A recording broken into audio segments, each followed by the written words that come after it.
Oi gente, bom dia, o Cotidiano está começando. Hoje eu converso com uma psicóloga sobre adoção. Se você está pensando em aumentar a sua família, você precisa se preparar psicologicamente, então ela vai dar todas as dicas daqui a pouquinho. Eu converso também com uma nutricionista sobre o método BLW. Ele está fazendo muito sucesso entre os pais e principalmente entre os bebês. E se você está pensando em colocar mega hair no cabelo, a dica é exatamente sobre isso. Hoje nós vamos falar sobre os tipos de mega hair. E atenção você que trabalha muito tempo sentado, a dica de exercício é exatamente para você. Então aproveita, puxa uma cadeira e chegue junto, que o Cotidiano está só começando. A gente começa o Cotidiano de hoje falando sobre adoção. Muitas famílias decidem adotar uma criança por não poderem ter filhos ou até mesmo por quererem aumentar a família. Mas para isso é preciso haver um preparo psicológico para receber essa criança que está chegando. Eu estou aqui com Marciana Souza, ela que é psicóloga e vai conversar com a gente exatamente sobre esse assunto. Bom dia, querida. Bom dia. Seja bem-vinda aqui ao Cotidiano. Muitos pais ou mães decidem adotar, ou casais também, né? Porque hoje em dia um casal gay também pode adotar, sim. Né? Então, mas para isso precisa haver um preparo para receber essa criança. Não é só a decisão, não, agora eu vou adotar um filho. Eu preciso me preparar para me adaptar a essa nova vida.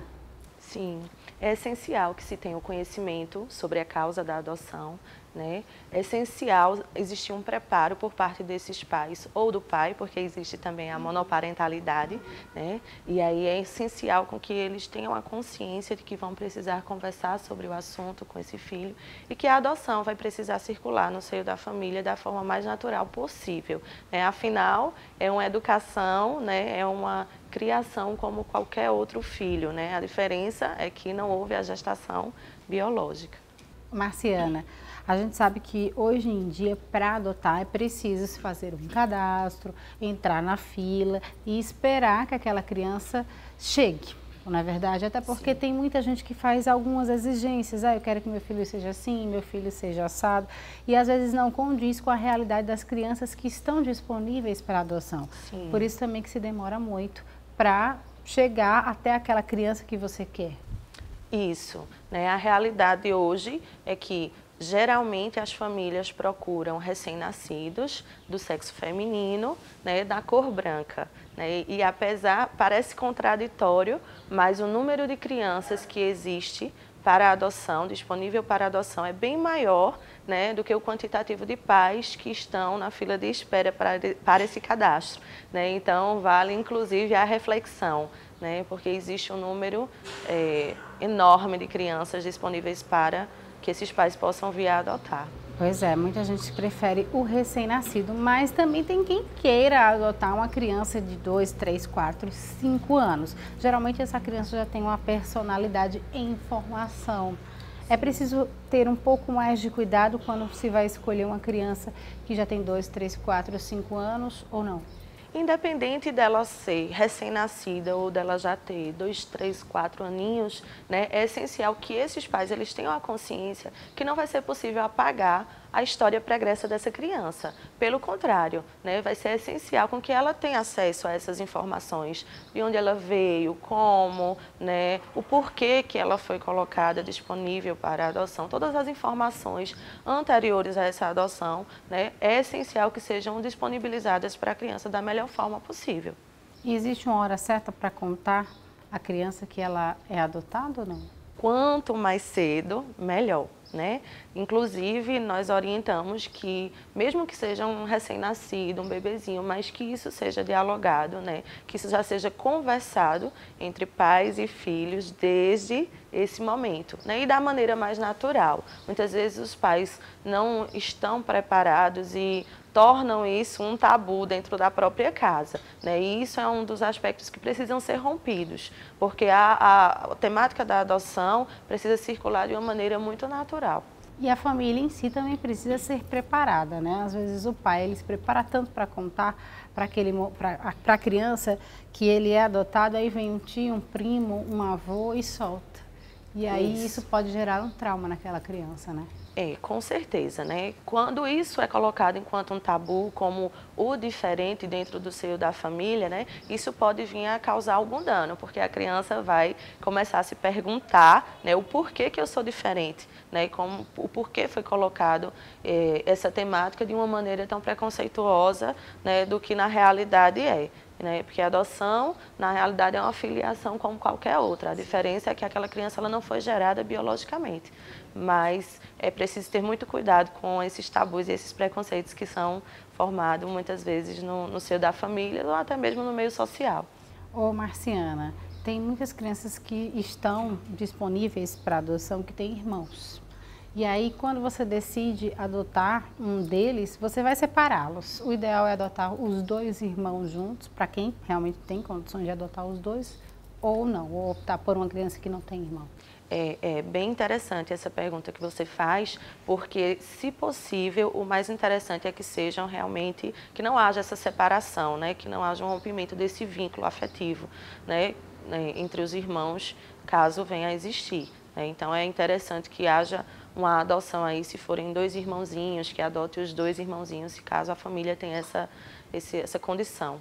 Muitas famílias buscam as crianças com características físicas que se pareçam, né? Até para não parecer que aquela criança é adotada, mas muitas não. A gente vê aí o caso de Bruno Gagliasso com a Dior também, que adotaram a Titi, que ela é negra e os dois são loiros, dos olhos azuis. Isso gerou até uma polêmica e repercussão, a mídia inteira caindo em cima. Por que eles resolveram adotar uma criança negra? Né? E isso mostra o quanto as pessoas ainda têm preconceito, não só com a adoção, porque eles poderiam optar por ter um filho, mas também porque eles escolheram uma criança totalmente diferente deles. Isso é bacana também, né? Foi fantástico, né? Na realidade, eles vêm de uma forma bem ousada, rompendo mesmo com o preconceito, né? Mostrando para a sociedade que essa realidade pode ser mudada, porque essa construção desses tabus, desses mitos que existem, que ainda circulam de uma maneira tão enfática a temática da adoção, né? Então eles vêm com essa modalidade aparentemente diferente, mas que eu acredito que vem somente para somar. Com certeza. E tá aí então, se você tem vontade de adotar, vai, espera só um pouquinho, a gente sabe que é difícil, tem muita gente que desiste no meio do caminho, porque a justiça acaba sendo um pouquinho lenta, porque tem que cumprir todos aqueles trâmites e também encontrar aquela criança que você está idealizando. Às vezes você tem que abrir mão de alguma coisa para você ter o seu tão sonhado filho. Tem tantas crianças lindas que estão disponíveis aí, abre um pouquinho a mão daquele padrãozinho que você incutiu na sua cabeça, não é verdade? Que aí você vai conseguir acelerar esse processo e ser tão feliz com essa criança que pode chegar. Obrigada, querida. Adorei nosso bate-papo. Eu que agradeço. Bom dia, até a próxima, se Deus quiser. Tchau, tchau. Tchau. E olha só, gente, agora a gente vai falar sobre cabelo. Pois é, porque muita gente, assim como eu, é adepta ao mega hair, mas não sabe o tipo ideal para colocar para cada tipo de cabelo. Então agora você vai tirar todas as suas dúvidas. Confere aí. Bom dia, Marcela, bom dia a todos. Eu sou Janaína Oliveira e estou aqui para dar umas dicas bem legais de mega hair a vocês. Esse aqui é o mega tradicional, né, que a gente coloca ele com queratina. Nós vamos unir a mecha que a gente tira daqui o seu cabelo usando queratina. É um método mais antigo, mas é o mais usado. A durabilidade dele é de em média de 3 a 4 meses. A tela de ponto americano, que é uma tela costurada, vocês podem ver, que a gente costura no cabelo de vocês. A aplicação desse aqui dura em média 40 minutos, mas a durabilidade também é menor, é em média 2 meses. E temos o mais moderno, que é a fita. É uma fita que nós colamos no cabelo da cliente, que ela dura em média 2 meses também. A aplicação também é bem rápida, em média meia hora de aplicação. Bom, vamos lá. Os cuidados que você deve ter com o seu mega hair. No caso de você colocar um mega hair de queratina loiro, por exemplo, são os mesmos cuidados que você vai ter com o seu cabelo loiro. Ele requer um pouco de cuidado porque ele é um cabelo descolorido, quimicamente descolorido, e ele requer cuidado como se estivesse cuidando do seu próprio cabelo loiro. Na verdade, quando a gente coloca o Mega Hair, ele começa a fazer parte do corpo da gente, então é como se fosse o seu cabelo. São cuidados que você tem no seu, você vai manter os mesmos cuidados com eles. Deve ter um pouco de cuidado, às vezes, na escovação, por exemplo, porque você não pode encostar muito o secador na queratina, porque ela pode ficar um pouco molinha e você perder alguns fios com isso. O Mega Hair de fita, você deve ter um pouco mais de cuidado na escovação, porque ela é uma fita, como é uma colinha, você tem que ter um pouco de cuidado para ela não derreter. Então, a maior parte dos cuidados que você deve ter são com isso, mas você deve hidratar o cabelo uma vez por semana. Tudo que você faz no seu cabelo, você faz no Mega Hair. O Mega Hair de fita tem uma vantagem, tá, gente? Ele serve para um cabelo muito fininho, uma pessoa que tem pouco cabelo, um cabelo fininho, que tem um bulbo capilar muito sensível, que não pode puxar muito. Então, ele é muito bom para isso, porque ele não puxa muito os fios do cabelo. Então, para você que tem um cabelo bem fininho, esse aqui é o ideal. Mesma coisa o de tela, tá, gente? O de tela, vocês têm que ter cuidado na escovação, mas é o mesmo processo dos outros. Se ele for loiro, ter bastante cuidado com ele e fazer sempre a manutenção com no máximo 2 meses, porque ele acaba ficando por dentro um pouco incomodando e também porque ele tem costura. Então a costura pode ficar molhada e ele se demorar muito tempo, às vezes até incomodar um pouco o cheirinho que vai ficar, tal. Então o ideal é você fazer com 2 meses, tá? Porque a costura não pode ficar molhada, você tem que secar bem, tirar toda a água para não ficar molhado. Bom, pessoal, essas foram as dicas de hoje, espero que vocês tenham gostado, até a próxima. Janaína, obrigada, viu, querida? Adorei as dicas, ó. Um beijão pra você e até a próxima. E agora eu vou para um rápido intervalo e na volta eu converso com uma nutricionista sobre o método BLW. E também tem dica para você que trabalha muito tempo sentado. Me espera que eu volto rapidinho.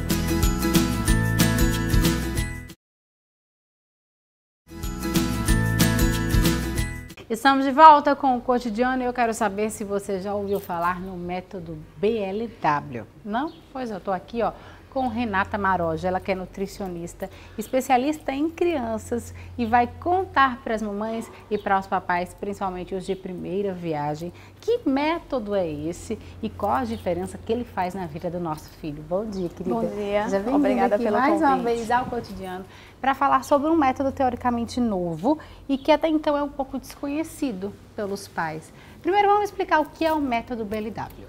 Bem, a sigla BLW, ela significa o método Baby Led Weaning, que traduzindo aqui para o Brasil seria o desmame guiado pelo bebê. Ou seja, esse bebê é quem vai ditar a sua introdução alimentar. Os pais, a mãe, o pai, o cuidador vai ter apenas o papel de oferecer uma alimentação saudável, mas é esse bebê quem vai se alimentar, quem vai ditar o quanto ele quer comer, se ele quer comer e o que ele quer comer. Então, assim, os pais têm que ter uma confiança no bebê e é muito importante deixar essa criança se melar, fazer todo aquele melelê que faz parte desse método BLW.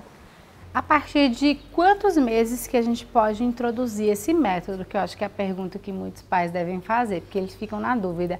Ah, com 4 meses eu tenho que introduzir isso, com 3 meses eu tenho que introduzir aquilo, eu tenho que fazer papinha, não tenho que fazer papinha. Como é que funciona? Esse método, ele pode, tanto como os outros, pode ser introduzido e deve a partir do 6º mês. E a diferença dele para os demais é que os alimentos desde o início são introduzidos de forma inteira, na sua forma in natura. Ou seja, não vai ter essa questão de papinha. Até porque a base do método é o que o bebê se alimente sozinho. E se for uma papinha, esse bebê não vai ter condição de estar levando a papinha até a boca com uma colher aos 6 meses. Então os alimentos desde o início já são introduzidos em sua forma in natura para que esse bebê consiga pegar e levar até a boca. Aí vem a outra dúvida que os pais têm. Tá, se eu introduzir, por exemplo, uma banana, a gente está vendo aqui que a Renata já deixou no ponto, ela tem que ser oferecida assim para o bebezinho, não ela amassadinha como geralmente a gente faz. Isso. E se ele se engasgar? Esse é um dos outros pontos, né? O medo do engasgo. Mas os pais têm que ter em mente que assim, esse é um método que o bebê vai se alimentar só. Mas isso não quer dizer que eu vou colocar o bebê no cadeirão e deixar ele lá comendo só. Tem que ficar ao lado. Tem que ter uma supervisão. Eu vou ter que estar lá ao lado. Mas é importante saber também que o risco que há de engasgo com o sólido, há o risco de engasgo com a textura mais pastosa e até mesmo com o líquido. Até porque, Marcela, a partir do 6º mês, os bebês têm um reflexo, que é um reflexo de proteção das vias aéreas dele, que é o GAG, onde quando chega um pedaço muito grande no fim da língua, ele projeta esse pedaço para frente, até que ele consiga mastigar e engolir novamente, ou ele joga para fora mesmo. Entendi. Então é até comum os pais pensarem que ele estava engasgando, quando na verdade era apenas esse reflexo de proteção das vias aéreas. Entendi. Quais são os alimentos indicados para essa introdução do BLW? Eu vi que você trouxe aqui frutas, mas entra também legumes, como é? Entra os legumes, as carninhas. A gente tem um grande problema com a carne, né? Porque muitas vezes a criança só vai chupar aquela carne. Então, o que é que eu indico no consultório? Para a mãe fazer um bolinho com a carne moída, tipo uma almôndegazinha, porque aí a criança vai conseguir segurar e tá comendo essa carninha. As frutas todas são liberadas, cortadas sempre, gente, num formato que o bebê consiga pegar. Os legumes em formato de palito. É legal também que os pais não cozinhem demais, porque o que é que acontece? O bebê ele tem uma certa força no início.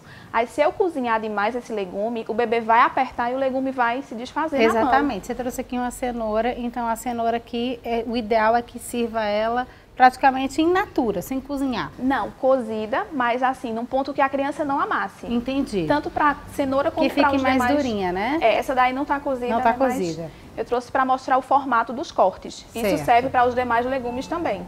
Até porque se ele for comer assim, ele pode se engasgar. Isso. Outro fator também é a maçã, que eu também trouxe, porque muitas vezes a criança acaba engasgando assim com a maçã, porque é difícil deles conseguirem cortar. Então, o que é que eu faço na maçã, que eu indico para as mães?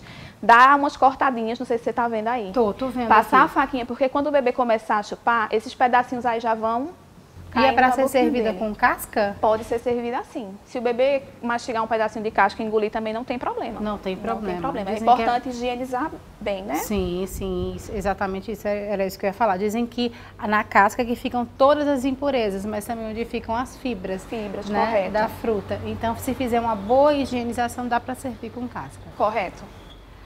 E a tangerina, sem caroço, claro, né? Não pode ser servida com caroço. Tem umas no mercado que já vem dizendo que são sem caroços. Tem uma tangerina importada, só que o que é que acontece? É bom a gente ter um cuidado a mais. Então não custa nada a gente dar um cortezinho e tirar, ver se tem caroço, se tiver algum caroço, tirar. E já pode dar assim o baguinho para a criança estar chupando. Entendi. Sempre com supervisão. E à medida que a criança vai crescendo, vai se introduzindo os outros alimentos, como arroz, feijão, macarrão. No método BLW, a questão do arroz também tem a dificuldade da criança estar levando até a boca, porque o pai que quer praticar o BLW não vai interferir. A criança vai comer sozinha. Você só vai oferecer. Esse método ele é bem assim.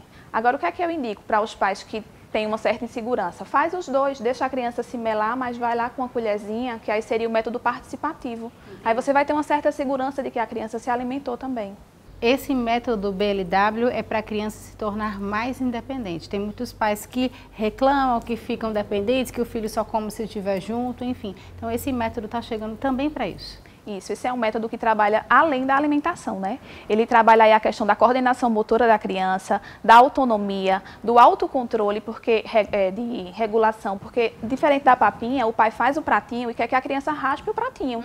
E no método BLW é a criança quem vai dizer quando está satisfeita. Então também tem essa questão aí da autorregulação. Entendi. Tá aí então, adorei as dicas. Obrigada, viu? Obrigada cheiro, também. Até a próxima, se Deus quiser. Tchau, tchau. Tchau. E olha só, gente, você aí trabalha muito tempo sentado, não tem tempo de se exercitar, mas precisa arrumar um tempinho, viu? Porque é muito importante. Então, hoje a dica de exercício é exatamente para você que trabalha muito tempo sentado. Confere aí. Bom dia, Marcela. Bom dia, pessoal de casa. Meu nome é Manfred Alencar. Eu sou bacharel em Educação Física. Eu sou personal trainer aqui na Academia Gymbox. Hoje o nosso assunto vai ser direcionado àquelas pessoas que passam o tempo todo, o dia inteiro trabalhando sentado em uma posição só. A gente observa que no decorrer do dia, os músculos, o corpo da gente vai cansando e aí a gente vai adquirindo maus hábitos posturais. Sem falar nisso, também o nosso organismo ele tende a ficar mais lento porque está numa capacidade de repouso.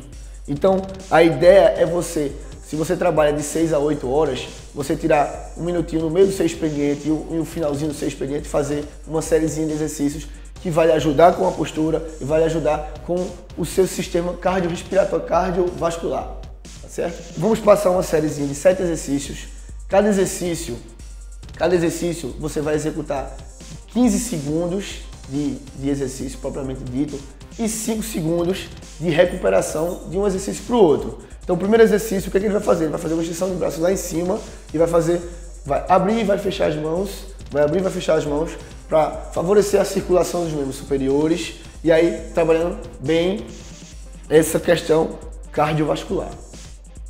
Logo, 15 segundos. Lembrando que quando ele terminar 15 segundos, 5 segundos de recuperação, ele vai vir fazer uma rotação de tronco, isso. Aí ele vai começar a trabalhar, já movimentar a região do core, a região abdominal, a região eleitores espinhais. Após esse, o que é que ele vai fazer? Ele vai fazer um sentar e levantar. Senta e levanta. Ok. Aí ele já vai com um exercício mais complexo, multiarticular, que ele vai estar fazendo um agachamento, propriamente dito. Ele vai estar trabalhando estabilizadores de tronco, ele vai estar trabalhando membros inferiores, posteriores e glúteos. Logo após aí ele vai voltar para um alongamento, digamos assim, uma extensão de perna, sentado mesmo. Vai virar uma extensão de perna e vai fazer uma dorsoflexão. Como ele passa muito tempo sentado, a circulação dos membros inferiores ela fica bastante lenta.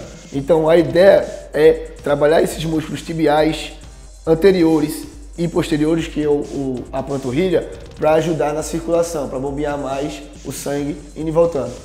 Após feito isso, as duas pernas, ele vai começar a ficar em pé, vamos fazer os exercícios em pé agora, e ele vai fazer uma tripla extensão. O que é uma tripla extensão? Ele vai trabalhar a articulação do quadril, do joelho, do tornozelo e do ombro, tá certo? Então ele vai estar fazendo esse movimento durante 15 segundos. Nada mais é do que ficar em posição totalmente estendida e voltar para uma posição de agachamento. Feito isso, 15 segundos, cada exercício, cada 7 movimentos desses, 5 segundos de recuperação, vai dar em torno de 2 minutos e 20, pessoal. Então não há desculpa, no ideal que seja no meio do expediente e no final do expediente, que você já vai ter uma melhora da sua saúde no trabalho. Bom, Marcela, essas foram as nossas dicas de hoje. Espero que vocês tenham gostado. Obrigada, Manfred, pelas dicas. Um beijo para você e até a próxima. E o Cotidiano vai ficando por aqui. Muito obrigada pelo carinho, muito obrigada pela audiência. Não esquece que amanhã, às 11h05, eu estou de volta. Um cheiro, fica com Deus. Tchau, tchau.